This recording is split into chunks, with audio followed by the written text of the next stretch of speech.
علیکم ورحمۃ اللہ وبرکاتہ۔ وعلیکم السلام ورحمۃ اللہ وبرکاتہ۔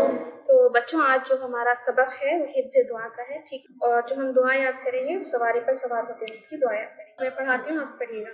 سبحان الذی سخر لنا هذا وما كنا له مقرنين وإنا إلى ربنا لمنقلبون۔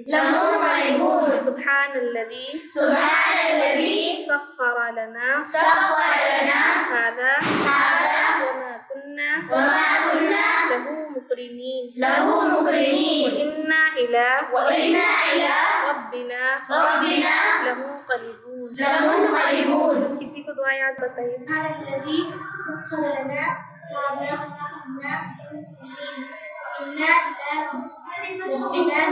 لمنقلبون، ٹھیک ہے، بتائیے۔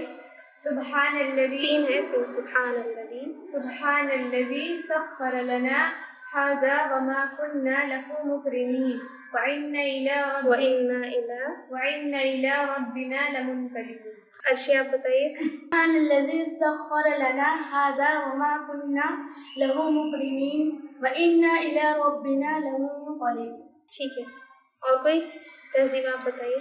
سبحان الذي سخر لنا هذا وما كنا له مقرنين وإنا إلى ربنا لمنقلبون۔ ٹھیک ہے، اب اس کا ترجمہ پڑھیں۔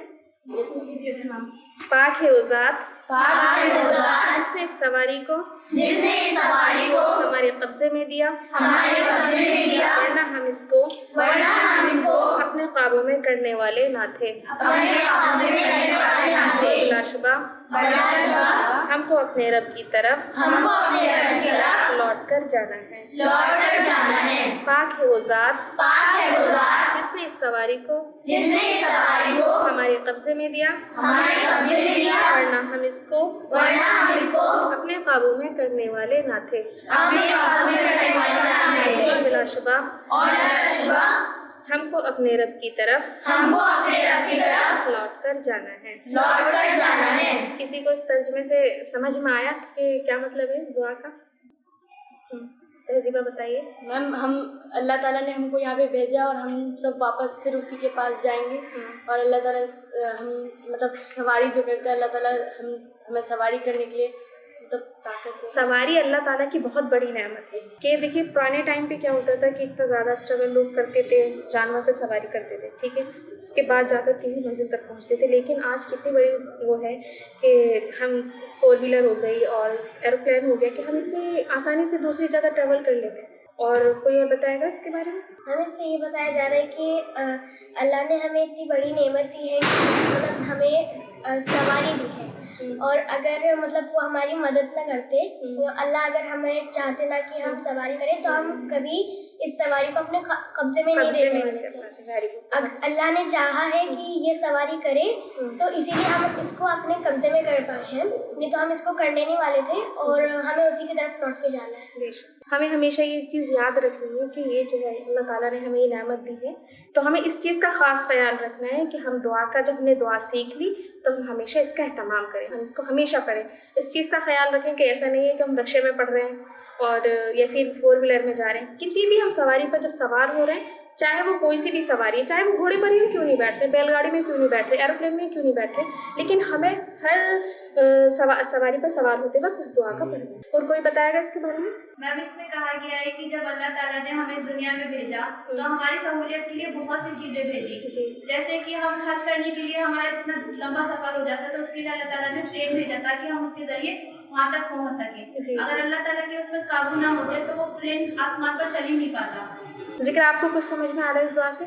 میم، مطلب اللہ نے جتنے بھی ہمارے لیے یہ سواری کے لیے بھیجے اس پہ سب اللہ کے قابو ہیں، اور جس نے مطلب اس چیز کو کرا ہے اس پہ ہمارا قابو نہیں۔ اگر ہمارا قابو ہوتا، مطلب اس پہ ہمارا قابو ہوتا تو ہم مطلب نہیں کر پاتے سب چیز سواری۔ چلیے ٹھیک ہے، اس دعا کا مطلب سمجھ میں آ گیا نا کہ ہمیں کیوں پڑھنی چاہیے۔ سب سے بڑی بات یہ سمجھیں کہ یہ سنت ہے، ٹھیک ہے، سمجھ میں آیا؟ سواری پر ہم سوار ہوتے وقت اس چیز کا دھیان رکھیں کہ ہمیں دعا کا اہتمام کرنا ہے، اور گھر سے نکلتے وقت کی دعا ضرور پڑھنی ہے انشاءاللہ تعالیٰ، ٹھیک ہے. اور جب ہم اس دعا کا اہتمام کرتے ہیں تو بہت ساری مصیبتوں سے ہم پیچھے ہٹ جاتے ہیں. کیا ہوتا ہے کہ اگر ہم اس جیسے کہ اللہ نہ کرے اگر ہم جیسے کہ دین کے لیے اگر ہم ٹریول کر رہے ہیں، ٹھیک ہے، اور ہم ایکسیڈنٹ ہو گیا، ہم انتقال کر گئے، تو کہیں نہ کہیں اللہ تعالیٰ ہمیں اس کا ثواب بھی دے گا. تو ہم اگر اہتمام کریں گے تبھی تو، اگر ہم نے دعا کا اہتمام ہی نہیں کیا تو ہمارا مرنا بھی بیکار ہی ہو جائے گا. تو اس دعا کو اچھے سے یاد کریے، ہمیشہ اس چیز کا اہتمام کریں. اس دعا کا میں ترجمہ بھی اور دعا بھی کل انشاءاللہ ضرور سب لوگ یاد کر کے آئیے. السلام علیکم.